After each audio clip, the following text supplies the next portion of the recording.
gente não tem como deixar de falar, né, dessa situação do Pedro, uma grande partida do Pedro, um gol com elástico, alegria, a gente percebe a alegria dele de jogar, é imparável, a gente até brincou, parece o Ibra brasileiro, né? A gente estava brincando ali, conversando lá em cima.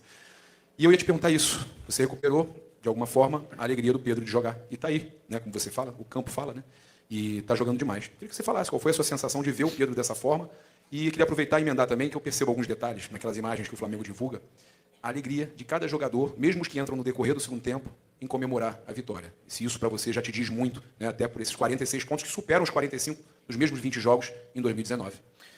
Bom, primeiro o Pedro, não fui eu que recuperei ele, para mim, ele, né? Ele se recuperou, ele que está num grande momento, ele está brilhando, está feliz, como você fala, a gente percebe o sorriso dele dentro do campo. E é um jogador muito diferente, é um jogador muito diferente, muito diferencial. E eu fico feliz que o grupo todo abraça a causa de querer ser campeão, de remar junto, de comemorar os gols juntos, de saber que o mais importante é a equipe, né? E que o Pedro, por exemplo, não começou contra o Inter na Libertadores, mas entrou e melhorou a equipe. O Bruno não entrou hoje como titular, mas entrou e dá a vida como ele sempre faz e fez gol e foi muito importante também.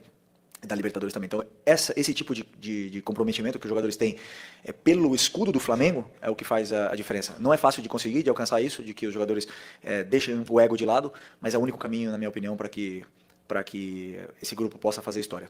E eles sabem, estamos muito longe ainda de fazer história, muito longe. Mas o que se vive no dia a dia é especial. E temos que continuar com essa mesma humildade, com os pés no chão, para a gente poder chegar onde a gente quer. Boa noite. Pra gente conversando aqui antes da sua entrevista, é até difícil arrumar algo para falar sobre esse jogo. Assim, apenas parabenizar mesmo a atuação perfeita do Flamengo. Eu queria sua análise e o que você fala para os jogadores depois de um jogo com uma atuação como essa.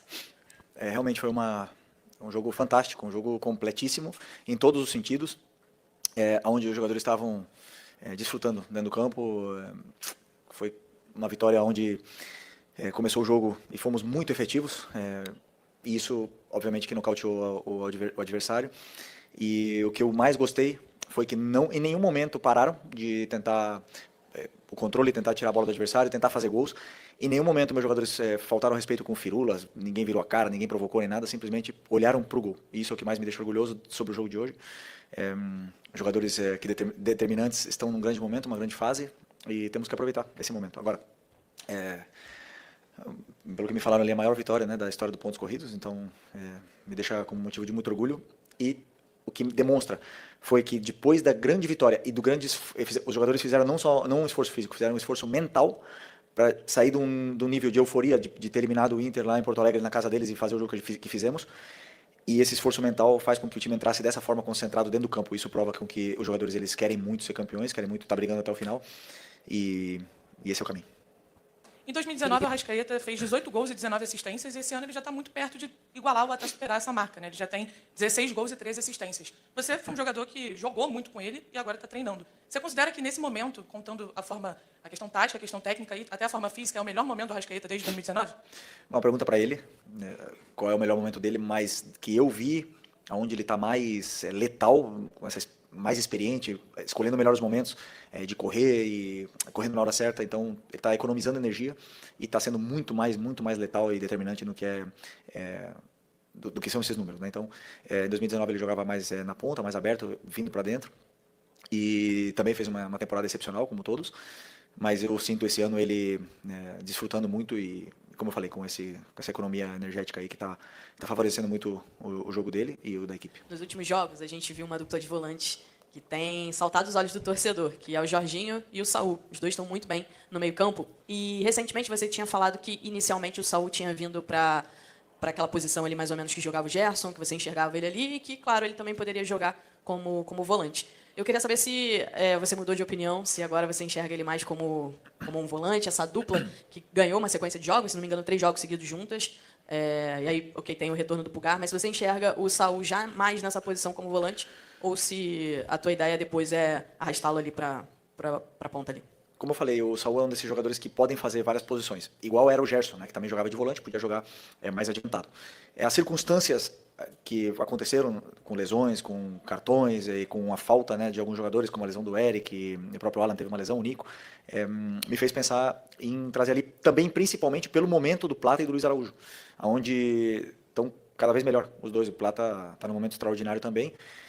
E eu sei que o Saúl tem muito mais para dar naquela posição mais adiantado, mas é verdade que deixou essa dupla de volantes que você citou, Saúl e Jorginho, deixaram um bom sabor desde o primeiro jogo e cada vez mais estão mais entrosados, porque eu acredito muito nessa relação, como eles se entendem dentro do campo, como eles se procuram, e eles estão se procurando cada vez mais, estão se entendendo, se complementando e fazendo as coberturas necessárias, tanto com bola como sem bola, onde estão muito bem compenetrados e é isso, mais concorrência e melhor para mim.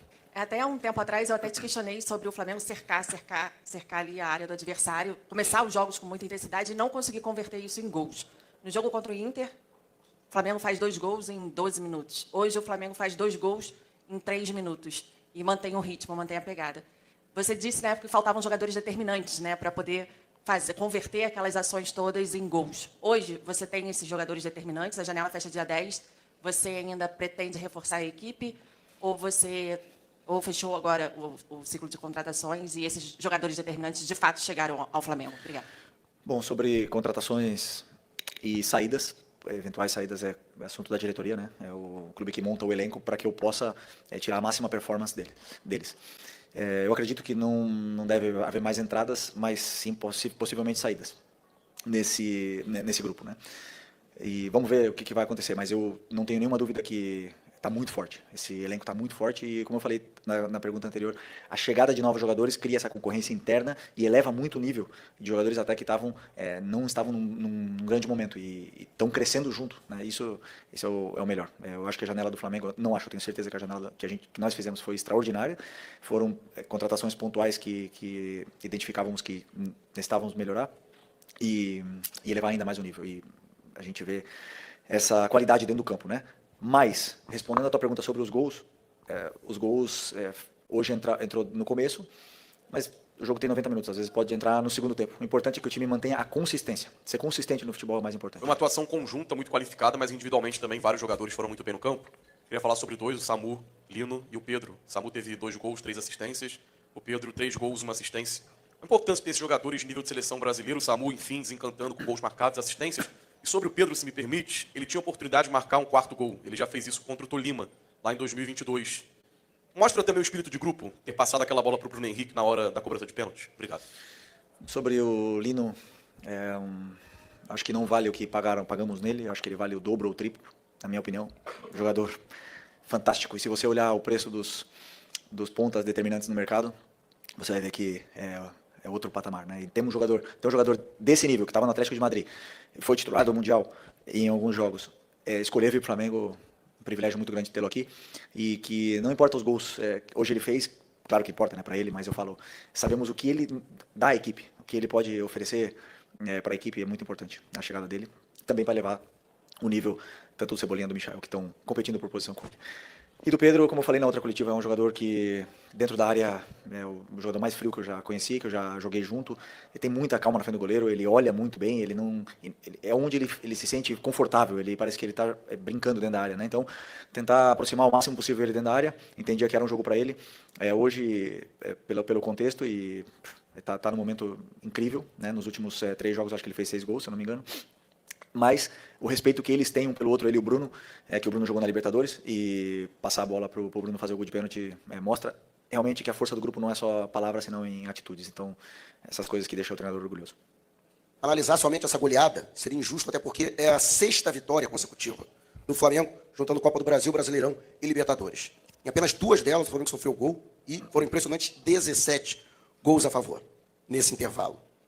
O que, no seu entendimento, ainda falta para chegar ao seu ideal nesse time, pelo que ele vem apresentando nessas últimas partidas, e se você observa uma crescente no time, um encaixe nesse time, principalmente com esses jogadores que chegaram, você já elogiou, e que vem também aumentando de produção à medida que vão ganhando entrosamento e ritmo. Bom, eu acho que falta recuperar o Eric Pulgar, né, que está machucado, que falta 1 mês para ele voltar. Sempre, o jogador, como eu já falei para vocês em outras vezes, é um pilar dessa equipe, um jogador muito importante, como líder silencioso desse grupo, e vai levar ainda mais o nível do que está sendo apresentado. Mas no jogo de hoje, com certeza, existiram alguns erros que podem ser corrigidos, tanto na defesa como em ataque. E como todos os jogos, gosto de analisar muito friamente o que foi o jogo, em concreto, olhar os erros, corrigi-los, tanto no campo como em vídeo, Mas é verdade que os gols no começo do jogo e o time não parar em nenhum momento, praticamente, como eu falei, nocauteou a vitória, né? Então eles ficaram sem reação e o time cada vez esteve mais confortável em todas as fases do jogo dentro do campo. Mas com certeza temos coisas para evoluir. E conforme for passando o tempo, vocês vão vendo que os jogadores eles vão entendendo e se conhecendo cada vez mais, e isso é para mim nessa semana agora que vai ter tempo, vai ser importante. Talvez um placar elástico como esse pode não necessariamente revelar dentro de campo tudo aquilo que você planejou e que você queria que os jogadores executassem. Nessa partida de hoje, até para endossar o que você falou, realmente foi uma situação perfeita, onde tudo que você pediu, treinou, planejou, foi executado e por isso que os 8-0 vieram? Ou realmente tinha alguma coisa ali que, por conta da situação do Vitória, como se foi nocauteado em algum momento, o Vitória não ofereceu taticamente uma dificuldade para o Flamengo e o placar não se revelou não necessariamente 100%? Um conjunto de tudo. Os jogadores com um nível de concentração altíssimo numa segunda-feira à noite, o Maracanã lotado fazendo festa, um gol cedo, jogadores motivados, com excesso de confiança, um adversário onde tem os dois laterais machucados, laterais direitos, ou machucados sem estar disponível, não se encontrou no jogo, então o conjunto dessas coisas levou que fosse essa goleada histórica, né? E principalmente isso, os atacantes nossos inspirados num dia maravilhoso. E, como eu repito, o resultado é muito bom, é lindo. Eu sei que agora uma chuva de elogios. Uma semana atrás nosso time estava muito mal depois do Mundial. Isso não me engana. Eu nunca vou me deixar enganar pelo que é o placar final. Eu sempre me levo pelo que eu estou vendo dentro do campo. Então eu sei que hoje, por mais que tenha sido um jogo com nota artística, existem alguns detalhes que podem ser corrigidos. E eu me guio por aí. No sábado, o Flamengo Sub-20 jogou e o Bruno Pivetti comentou de você na coletiva. Eu observei que você estava no camarote assistindo a partida. E lembrei que existem lá 11 remanescentes do último título que você conquistou com eles contra o Olympiacos. Obrigado, Olympiacos.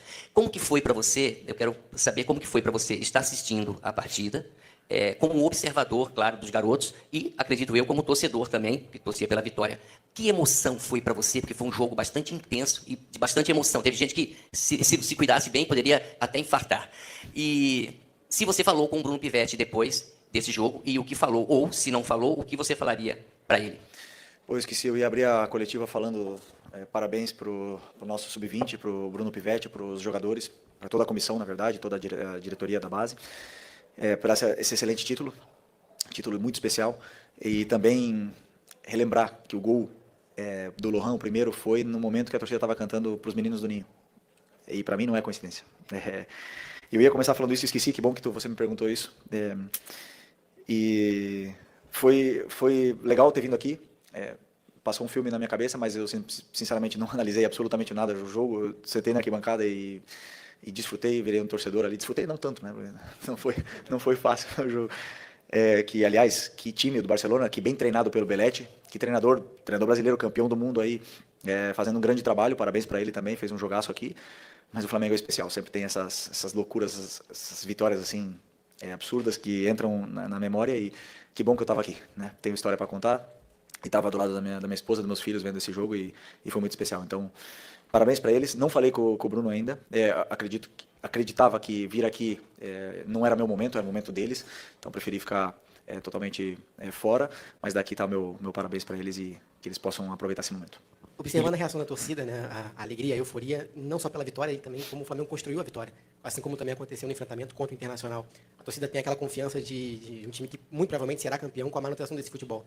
Você comentou sobre como o time se reencontrou e entrou no processo de evolução. Você considera que esse seja o ápice da equipe, tecnicamente, taticamente, do que você espera para o coletivo do time? Bom, boa tua pergunta, porque já entra num ponto também que é importante. As expectativas. Se contra o Grêmio, daqui uma semana, a torcida vier esperando outros 8-0, aí vai acabar em vaia. Então é importante que a gente corte essa expectativa. Foi só um jogo, o time jogou muito bem, todo jogo tem um novo contexto, uma nova história, e eles têm que saber, o torcedor tem que saber que tem que vir no Maracanã, por favor, para apoiar a equipe, porque não vai ser fácil. Pode ter certeza que contra o Grêmio não vai ser fácil, mas se a festa for como hoje, os jogadores estiverem num grande dia, pode ser um grande dia para todos, mas temos que sempre saber que o próximo jogo vai ser o mais difícil, porque as equipes estudam e preparam muito bem os jogos, e aliás, vai vir o Mano que já provou o difícil que é com o Fluminense aqui vencer. Então, vamos tirar essa expectativa da cabeça do torcedor, já, né, porque como eu falei, repito, estamos muito longe de conquistar alguma coisa ainda, faltam 18 jogos no Brasileiro, temos que ter os pés no chão, que tem muito pela frente. Acabou? Obrigado, pessoal, boa noite.